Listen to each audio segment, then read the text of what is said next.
SK Dubey. जैसा कि हम लोग इतिहास की 12वीं कक्षा में 60 प्रश्न को सॉल्व किया है, आज जो है इस वीडियो में 61 से लेकर के 65 क्वेश्चन हम लोग सॉल्व करेंगे।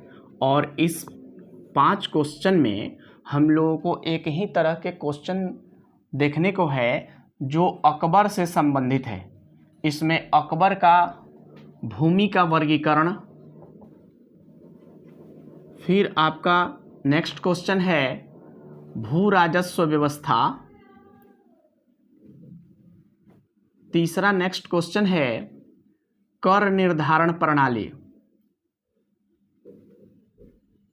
फिर 2 क्वेश्चन जो आपका होगा वह होगा मुगल काल के सिंचाई व्यवस्था से, और फिर जो है जमींदारों की स्थिति। यानी 5 क्वेश्चन जो है आपके भूमि से ही संबंधित है। भूमि का वर्गीकरण, भू राजस्व व्यवस्था, कर का निर्धारण, सिंचाई की व्यवस्था, जमींदारों की स्थिति। ये 5 क्वेश्चन हम लोग जो है बारी बारी से करेंगे। क्वेश्चन नंबर जो है 61 आपका है अकबर कालीन भूमि वर्गीकरण के बारे में बताएं। अकबर के काल में भूमि का वर्गीकरण जो है 4 भागों में किया गया था। ये 4 भाग जो हैं इसमें 4 तरह की जमीन थी। इनकी जानकारी आइन ए अकबरी से मिलती है। आइन ए अकबरी के बारे में हम लोगों ने पहले भी पढ़ा है। अकबरनामा का तीसरा भाग आइन ए अकबरी है। इसमें 4 तरह की जो ज़मीन है उसमें एक पहला प्रकार जो है पोलज है, दूसरा है परती, तीसरा है छज्जर और तीसरा है चौथा बंजर। पोलज, परती, छज्जर और बंजर 4 प्रकार की भूमियाँ मुगल काल में विभाजित की गई थी। पोलज ज़मीन सबसे अच्छा यानी सर्वाधिक उपजाऊ ज़मीन था। इस पर साल में 2 फसल ली जाती थी। फिर परती जो ज़मीन होती थी वह 2-3 साल खेती करने के बाद इसे परती छोड़ दिया जाता था और पुनः 1 वर्ष में 1 बार खेती की जाती थी। पोलज ज़मीन सबसे उपजाऊ, साल में 2 बार खेती। परती 2 या 3 साल खेती करने के बाद 1 वर्ष इसे छोड़ने के बाद 1 वर्ष इसमें खेती होती थी। छज्जर ज़मीन इससे निम्न कोटि की होती थी जो 4 या 5 वर्ष तक परती छोड़ने के बाद 1 बार खेती की जाती थी। बंजर सबसे निम्न कोटि की ज़मीन थी जो 5 वर्ष से अधिक परती रहती थी और फिर उसमें 1 बार खेती होती थी। अगला क्वेश्चन 62 नंबर है जो भू राजस्व व्यवस्था से संबंधित है। अकबर कालीन भू राजस्व व्यवस्था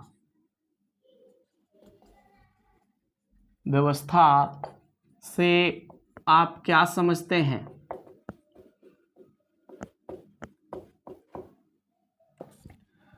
मुगल काल में भू राजस्व के लिए जो भूमि होती थी यानी सरकारी भूमि, उसे खालसा भूमि कहा जाता था।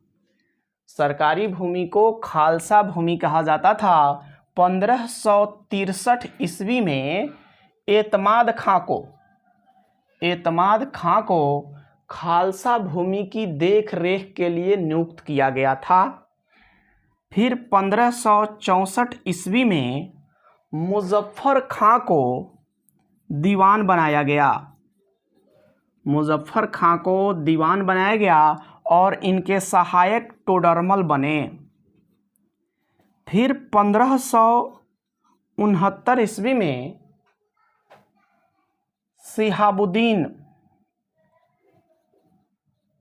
शिहाबुद्दीन दीवान बने और उन्होंने नस्क प्रणाली को अपनाया।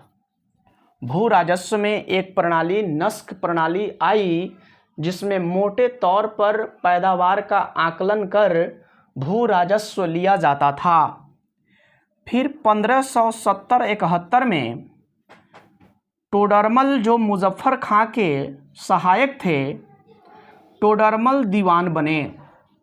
इन्होंने नस्क प्रणाली के स्थान पर दहसाला बंदोबस्त की शुरुआत की। नस्क प्रणाली को समाप्त किया टोडरमल ने, जिस नस्क प्रणाली को शिहाबुद्दीन ने शुरू किया। अब टोडरमल दहसाला बंदोबस्त शुरू किए। इसमें भूमि का 10 साल का औसत पैदावार मापकर उससे 10 से भाग दिया जाता था। जो औसत उत्पादन आता था उसी से भू राजस्व 1/3 उपज का 1/3 भू राजस्व के रूप में वसूल किया जाता था। अगला हम लोगों का 63 नंबर क्वेश्चन है, अकबर के काल की कर निर्धारण प्रणाली के बारे में बताना है। क्वेश्चन है, अकबर कालीन कर निर्धारण प्रणाली का उल्लेख करें। अकबर के काल में कर निर्धारण की किन प्रणालियों का इस्तेमाल किया जाता था, इसकी जानकारी हमें आइन ए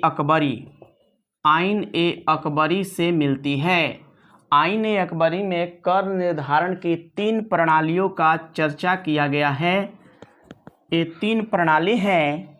एक है गल्ला बख्शी, एक प्रणाली है गल्ला बख्शी। दूसरा है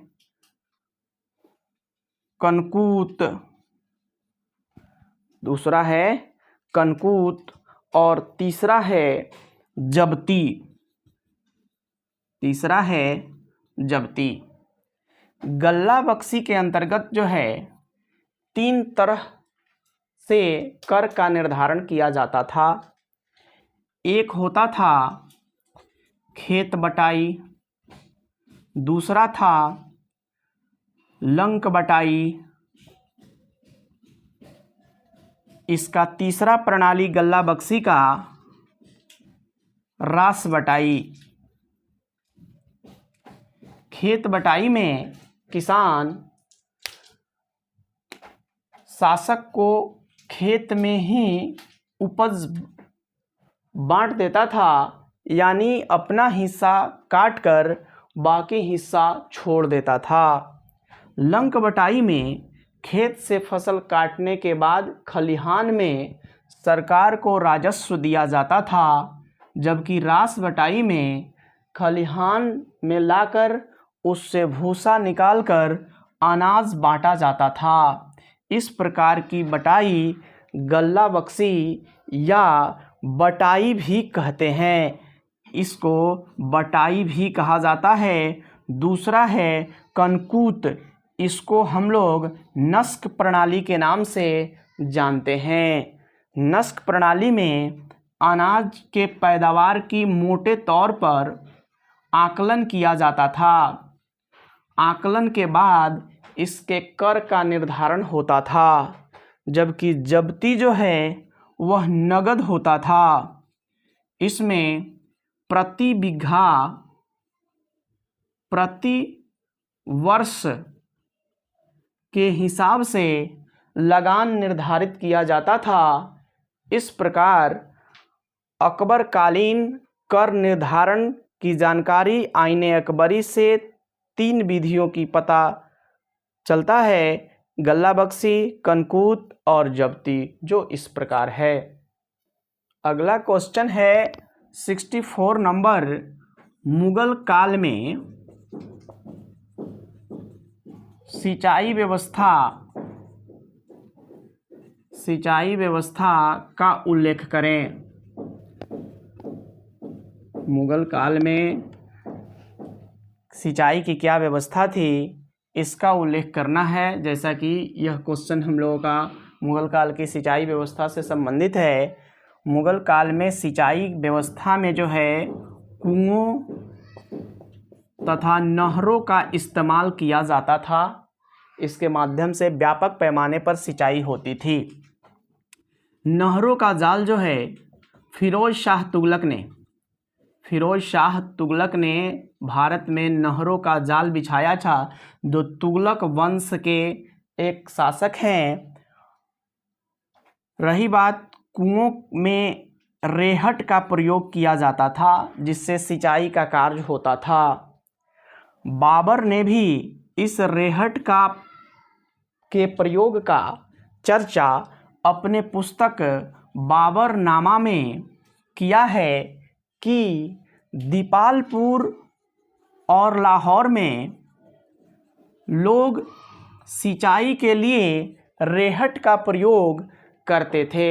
इस प्रकार मुगल काल में सिंचाई के लिए कुओं तथा नहरों का इस्तेमाल होता था।